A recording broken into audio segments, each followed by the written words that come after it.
So welcome back to Jai After Hours. I'm IDR Jas and Ancheta.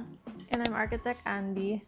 And today we'll be talking about designing bedrooms that actually work.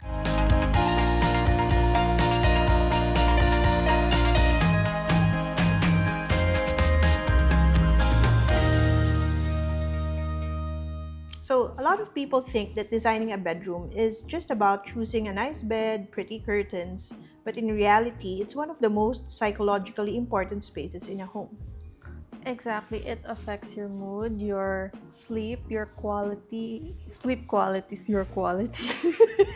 And of course, your productivity with it throughout the day. And of course, how your body recovers from Yes. your daily activities. So today we'll talk about that design guidelines for the bedroom, common mistakes people make, and how to properly plan lighting, storage layouts, and how to design bedrooms that are both beautiful and functional, especially now that a lot of bedrooms have become multitasking spaces. So first, we will start with the purpose of the room. We will be defining the purpose of the room. So people often mistake bedrooms as just a space that looks pretty or just a place to sleep or treating it like a showroom. Yes, so Yeah. actually, there are a lot of considerations when you're designing a bedroom.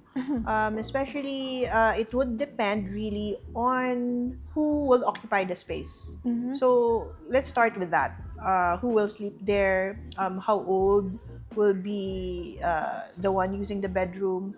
Will it be a couple? So, or let's say teenagers or kids, because each person, each age group would have a different function for the room. Yep, and since your bedroom is also a private space for one person or the couple, Yes, you have to make sure you're able to address the needs of both or of the single person, especially if it's going to be a bedroom that's used also by at least two people or even more. Because again, each person would need something different. So, example, for let's say a couple, what size of bed you're gonna use, right? Because that again, and what type of mattress you're actually using, that would affect sleep quality. And same with, let's say you're sleeping with your sibling, so you need separate beds. Again, it would also depend on the space you have, because you might not have space for two beds. Yep, and sometimes your bedroom also counts as a space where you dress up. So you Right. need space for your clothes. Or for others, it's also where they do their homework or their office work for people who work from home. Right. And for kids, it's also their playroom. Correct. So we would have to consider when you design a bedroom how big your space is. Again, the purpose, who's going to use that.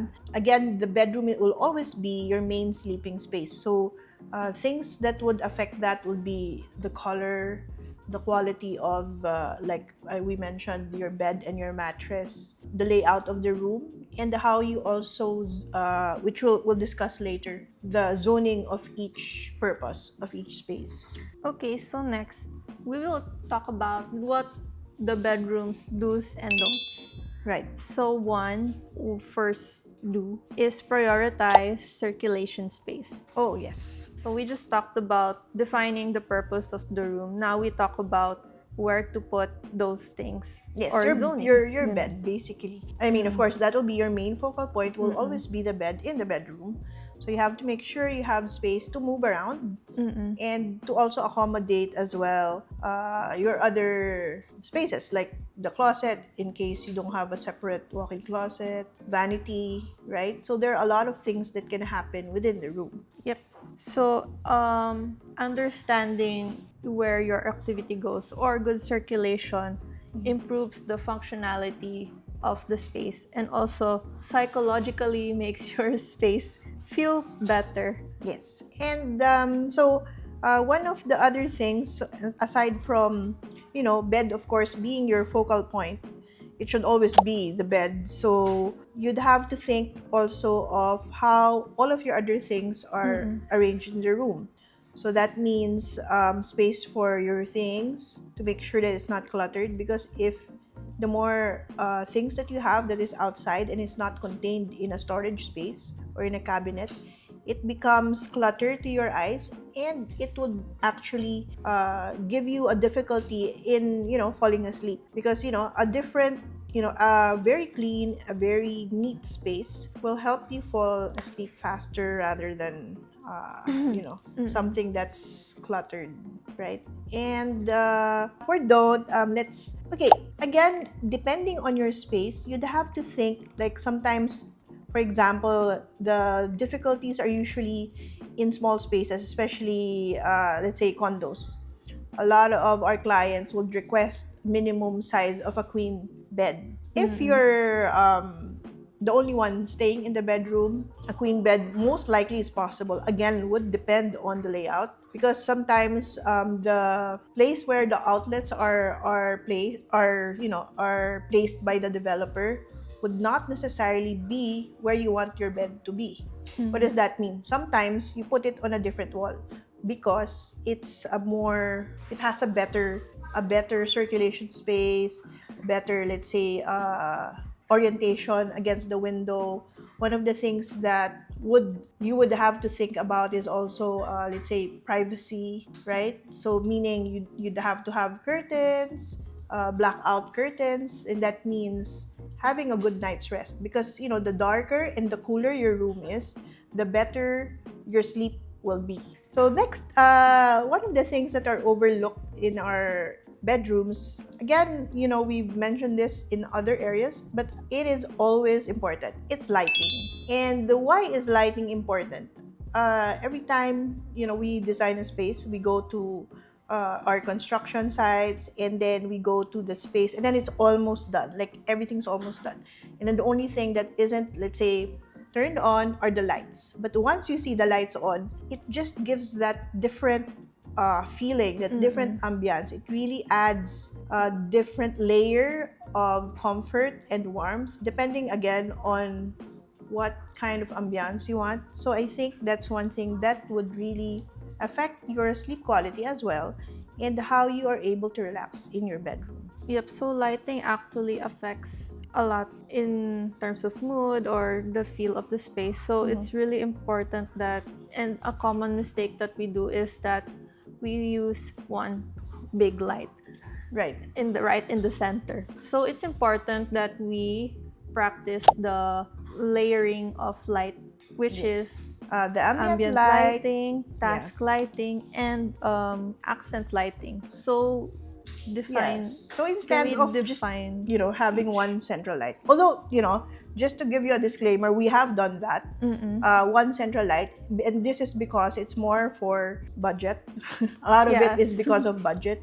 Because again, if you want to add more lights, that means you need to have a proper ceiling to hide all the Mm-mm. wires. And yeah, it would affect. Of course, if you have the budget, it would be better to design it, for a more The wellness inspired retreat. So meaning, okay, going back, what is ambient lighting? That's your general lighting, basically.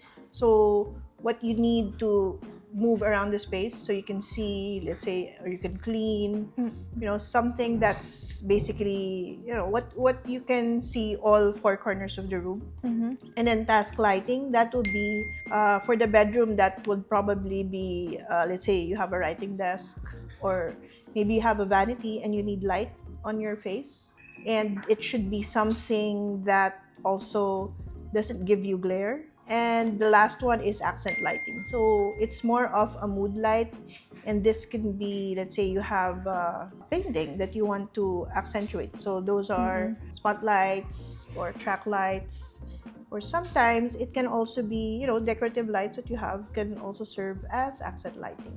Okay, so usually the people ask us this question: what color of the light should we use? And usually it goes with warm lighting. But what we mean by this is not using yung white hospital lights Right. that just It's shows kind of everything. common actually here in Uh-uh. Filipino houses that, oh, what light do you buy? You just buy, any light, and then Uh-uh. you just buy that white light, and you don't realize that it actually affects the mood of the space, how you feel. And in a bedroom, you want it to be relaxing. And if it's something that's multitask, you can actually do, let's say your task lighting. Let's say you have a desk or a study space.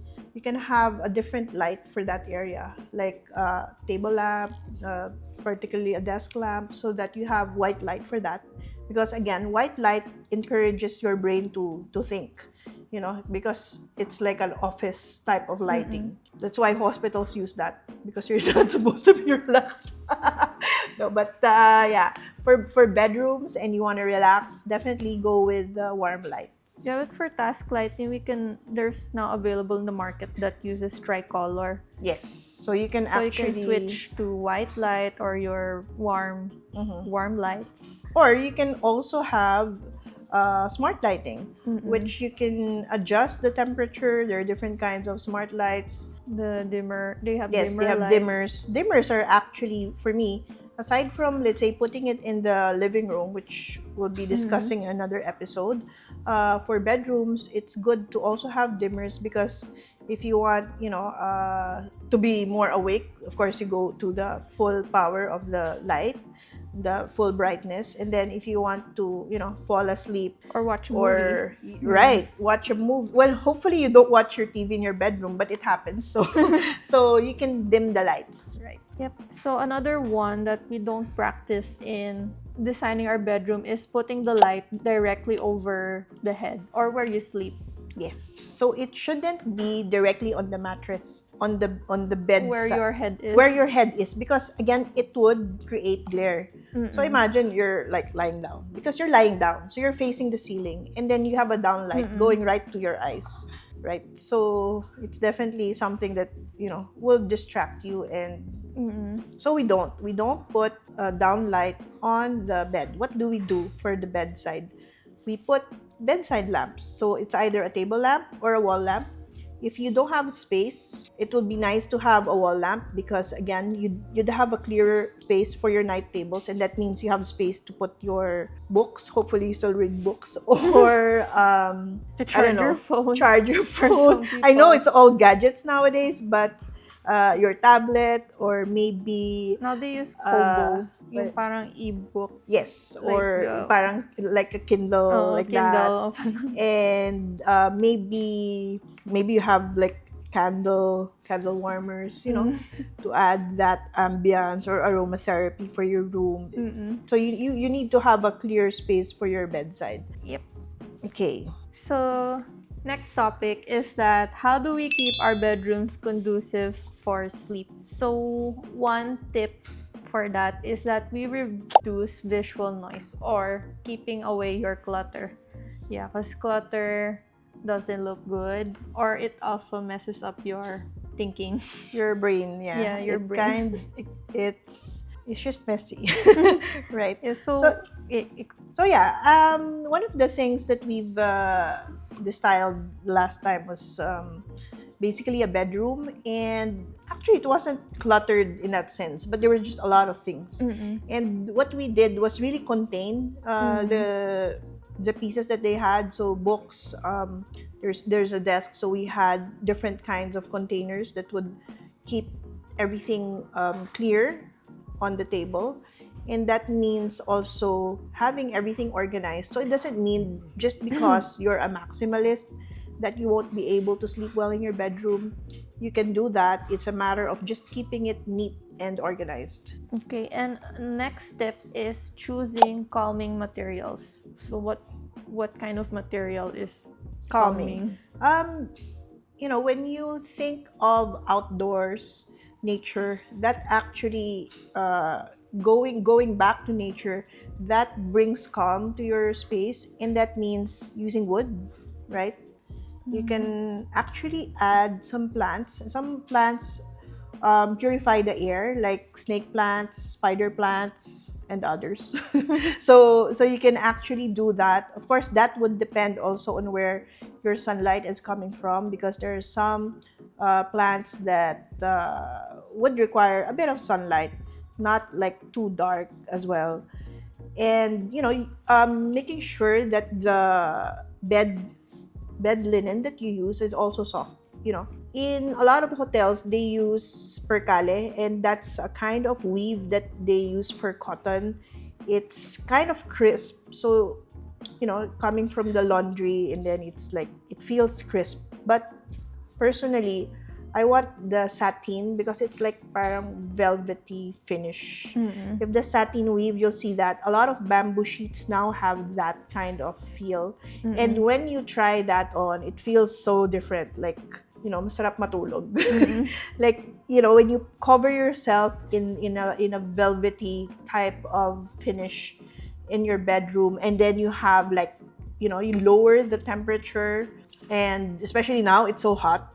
Like, It's the summer. it's summer, so again, the lower the not too low, but a low temperature encourages sleep, and also keeping, when the rainy days come, keeping your bedroom also not too humid. Mm-mm. So having a dehumidifier, or a lot of air conditioners now actually have that function. So Mm-mm. multi-function. Of course, you can't use it at the same time though as an air conditioner. So having that soft linen and everything would really help you sleep. And And I don't know if you know about this. I actually learned this from one of my clients, is to have a weighted blanket. A weighted blanket is a very heavy blanket that's good for, just one person. You don't share it, okay? It's for one person. I use that, and it really works. And then you put it on your body like a regular blanket. And what it feels like, it's very heavy. It parang kinds of gives you a hug. So, it's just like a cuddle. yes. No. It- Blanket that Yun. cuddles. It worked, and it was like, oh, I want to try this. And then it's heavy and then you can also change the covers for that. So in terms of cleaning, you won't have a problem. Which reminds me, for beds, don't forget to clean your mattresses, like with vacuum, and there's steam cleaning now, to also make sure that you don't have bed bugs or dust, because Or a stinky mattress. well, yes. And a lot of people might think that if you buy a mattress, it's forever. No, there's a certain number of years, it depends on the brand, that you can use your mattress. And eventually, of course, it would depend on the user as well, on how often you use it.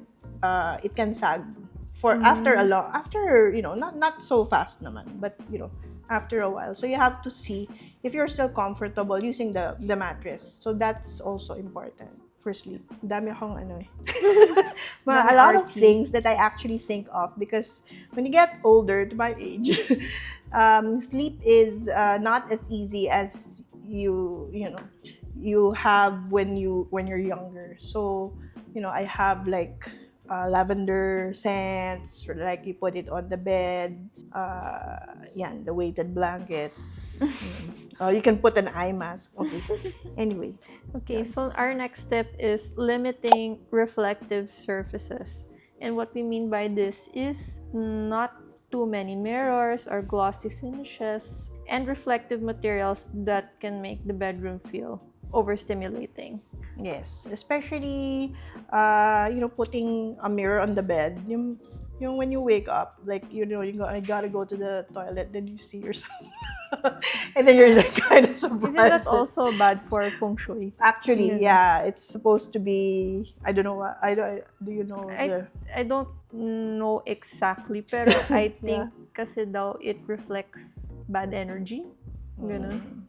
Something about energy. Yeah, and I don't know. It feels strange having a mirror also in front of your bed. Someone's watching you. Yeah, but it's yourself. But it just feels weird, right? Okay, so next one is acoustic comfort matters. So I think this is something that most people overlook. Yes. So what's acoustic? It means sound. So actually, when we transferred from one village to another, where we're currently staying at, it was noisy in the first village that we were staying. So you have your tricycle, may motorcycle, you have your dogs like running around, whatever, mga stray dogs. And then when we moved to a better village, there was no tricycle allowed. Of course, there's still some motorcycles, but it's not like that many. And the quiet, it really, really helped with sleep. And one of the things that you can actually do to encourage, less sound is having proper windows. That kasi the windows before, not now. I think most of the windows now are mostly not totally soundproof, but they have seals already on the gaps. So meaning to say you don't have sound coming from the outside, or if there is, it's like lessened. So that's one thing. So yeah, another treatment that we do is not just, cement walls. Right. We also use a wood or not reflect Padding. Padding. Padding. So that means sometimes you see there are some designs that have padded walls, headboards. So a lot of designers also use padded from the headboard all the way to the ceiling. That helps in cushioning sound. So similar to, let's say, what do you call that? A recording studio, right? They have those soundproofing materials all around. So that is actually like a more decorative way to reduce sound. And actually curtains, right? So curtains, thick enough curtains. Yeah, of course. Of course, the thin ones doesn't do that much.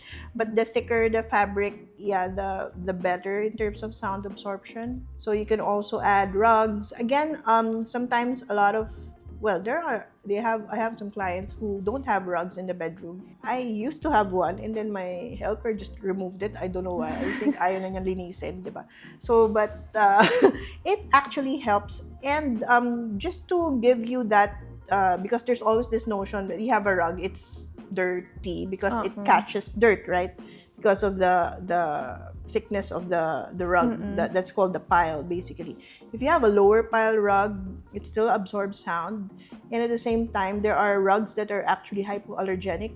So you just ask your designer, like us, and even rug suppliers, what is good, hypoallergenic, and they have a certain material that you can actually wash. So of course this won't be the real wool, because real wool you don't wash it. You just like vacuum, and I think they kind of beat it like with a baseball bat every year. The real ones coming from Turkey, Pakistan, They do that hand. pala. Yes.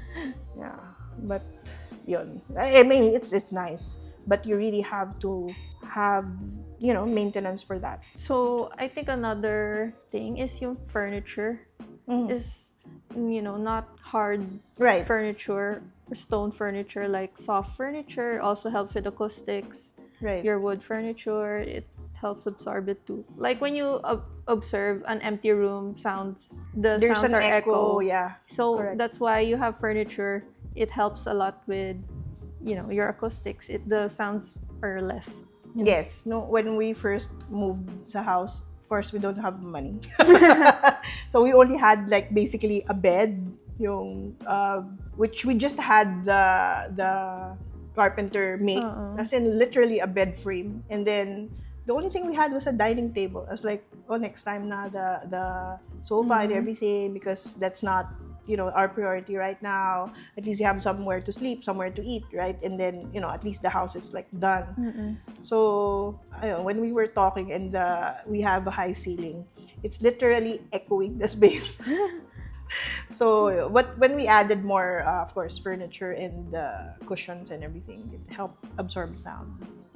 So our next topic is designing multitask bedrooms. So earlier we said some rooms are for couples or Right. individuals or kids. So some individuals work from home and they use that space as an office. I mean, I've seen it in some places. And then for kids' room, they also use it as a playroom where they store their toys also. Yeah. So designing multitask bedrooms, it's important that we do the circulation and the zoning.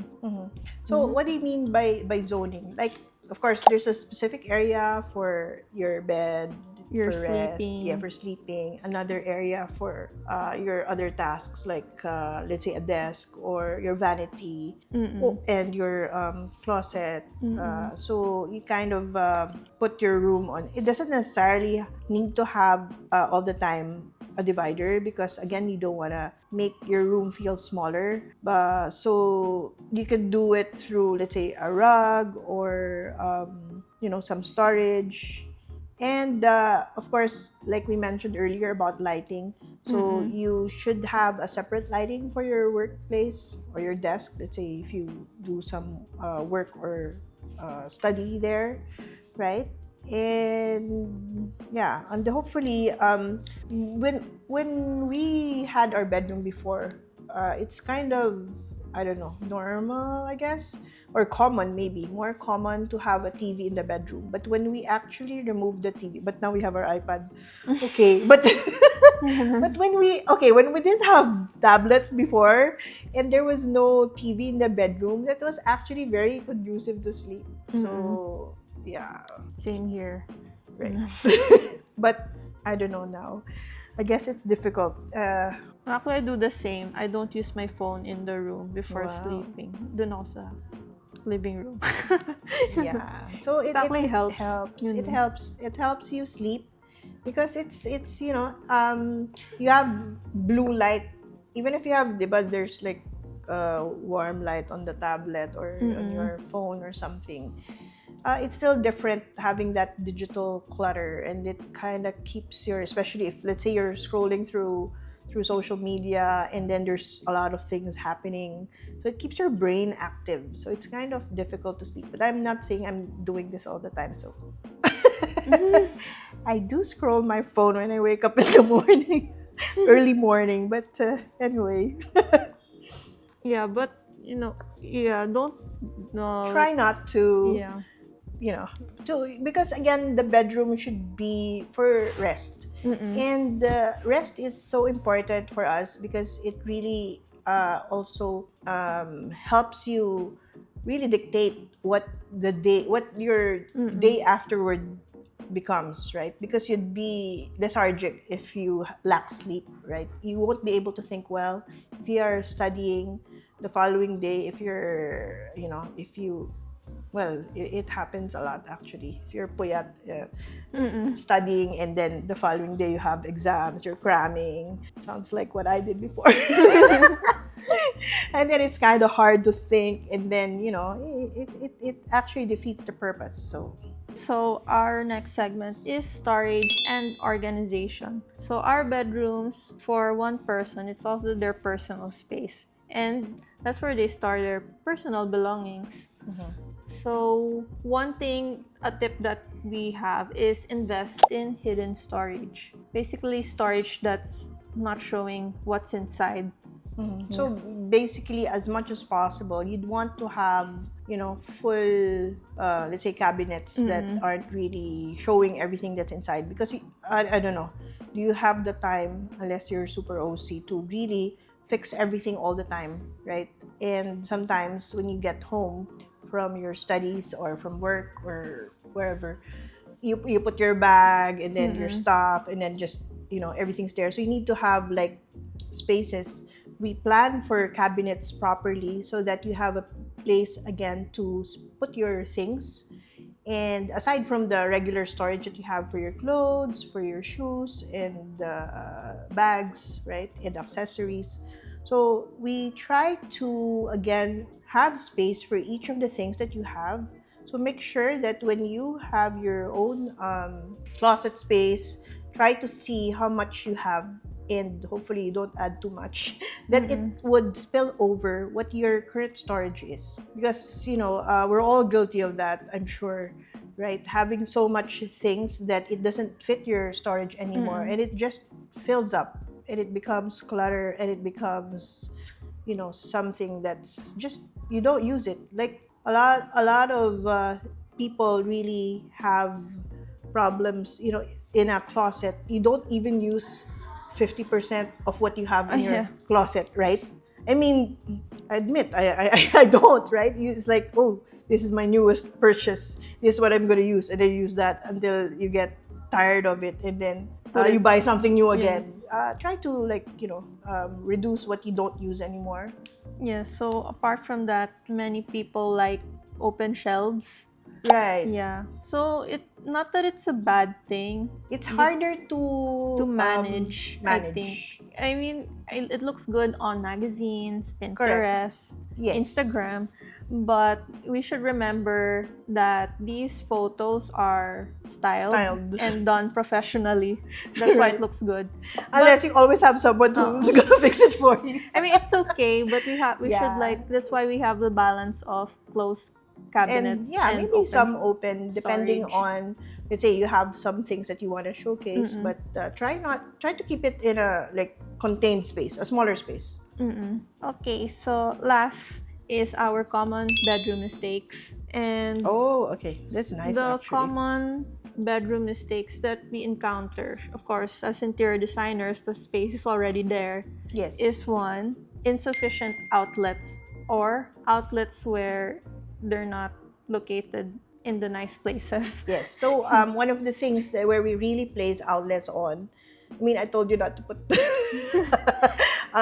use your tablet as much or your your gadgets as much as possible. But again, being practical, you still want to have outlets beside your bed. Again, it doesn't necessarily mean because it's because of charging your stuff, but it can also be To light your lamp. yeah, your table lamp, or maybe you have electric humidifier. Yeah, and sometimes outlets are placed where the bed is at, like at the foot of the Yes. bed or behind the bed. Yes, so you won't be able to reach it, or below the side table. I know a lot of designers actually don't like to see the outlets above the night table, but for me personally, yes, of course that looks better, but then how will you reach for it, right? It's gonna be hard, and every night that's what you're gonna do. You have to reach down just to locate your outlet, and it's such a hassle. So and what if you have already stuff, which you probably would, on your night table, right? It's gonna be what you're gonna move your night table just to, right? So it's gonna be a hassle. So putting it a little above the night table is better, so for easier access. So next one is wrong curtain sizing. Yes. Yeah. So what do we mean by that? Curtains actually can add height, the illusion of height to your room. If, for example, you have a window and then, well, of course, that's where the curtains are. From the window, you only put like a little allowance for your curtains. You don't put it all the way to the ceiling. Your room will actually feel shorter. So as much as possible, you put it on the highest level that you can put it. Although sometimes, there are some instances that you have an air conditioner also on top of the window, so you have to put it below the air conditioner, and then next is tiny rugs. yes. What's tiny? What's too tiny? Okay.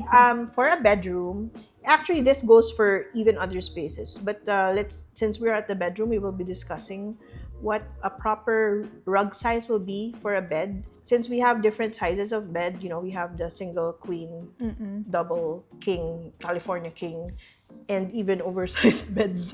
So you want to make sure the rug is there so that you can step on it, right before sleeping. And if the rug doesn't go all the way to the sides of where your night table is, it has to be wider than your mattress, and also a little bit further, longer, basically, than the length of your bed. So that you have, basically, what you're gonna see is a rug all around your bed. So it can't be hidden. It has to be containing the whole furniture, not necessarily under the night table, but right beside the night table. From there, going forwards all the way to the foot of the bed, and further, at least 12, 15 inches or 18 inches from the foot of the bed. So that would be a good size because you're able to actually walk on the rug. Because if it's smaller, when you're walking, your foot won't be landing on the floor and the rug. It will be like half on the floor and 1 foot on the floor, 1 foot on the rug. Right? So you want to be able to. I mean, what the rug is for. It's not just for visual decor, but also to have a nice place to walk on before you sleep. Yep. And then next one mistake is bad furniture proportions. I think we talked about this earlier. Furniture sizes that are either too big or too small. I think depends on the person using, or the bed with the mattress doesn't match, or your bedside table is too high than your actual bed. I think stuff like that. Yes. Okay, what does this mean? When it's hard to explain. When you're looking at your bed, right? That should be like your main thing. And when you're deciding the size of your bed, it shouldn't just be, of course, from the user side, right? Like how many people are using the space. But you have to consider as well the size of your room. Because if your room is limited in space, you'd have to think of a way to make sure that you're able to fit the bed and still like really be able to go around. And in terms of proportion, what we're talking about mostly, speaking of the bed, it's the proportion of the bed to your night table. If your night table's like small, right, and then your bed is like a king size bed, it does not feel balanced, right? So if you have a big bed, a king size bed, make sure you have also kind of a big night table, not like a small one. If you have a smaller bed, a smaller night table is good. But again, it's kind of hard to give a proper size because each bed will differ. Bed frame will differ. Each night table that you can see will also be different in sizes. So ask us. You can always ask us for help. Yes. In figuring that out. So moving forward, I think we're closing the episode. Yes. So the last one, yung lack of blackout options. Ay, okay. Yes. So we're just going for the curtains. Again, I think I mentioned earlier also about light. And when the light reaches your eyes, I mean, it is good to have the sunlight on your eyes in the morning. It's the best way for you to wake up properly. But again, to induce better sleep, just go to 5-star hotels. What do? They always have 2 layers of curtains, and not just regular drapes, but blackout drapes, and that means there's no sunlight actually coming through your curtains. When everything's closed, you will not see a peak of sunlight there, and that would really help on sleep. Now, closing the episode, what's your final advice for designing bedrooms? Okay, so for designing bedrooms, make sure that you consider who's using it, right? And the main idea for bedrooms is really for sleep. So make sure it promotes sleep and relaxation. That's the most important thing for me. Yep, and bedrooms should support your lifestyle emotionally, physically, not just aesthetically, and it's not about just following trends, but it's really about going for a design that works for you. Right. A well-designed bedroom should help you rest better, think clearer, and feel calmer the moment you walk in. Yep. And thank you for listening to this episode on designing bedrooms. We hope that it gave you an insight on how to make it better. Right. And if you would like help to design your bedroom or even other spaces of your home or office or any space, just send us a message on our social media. And don't forget to subscribe to our podcast, our YouTube channel, and follow us on Instagram, TikTok, and Facebook for more design insights, real projects, and behind-the-scenes content. And don't forget to visit us also here at the Monarch Pop-Up at Building 8 Molito Lifestyle Center here in Alabang. Bye-bye. And so we'll see you soon. Thank you. Bye-bye.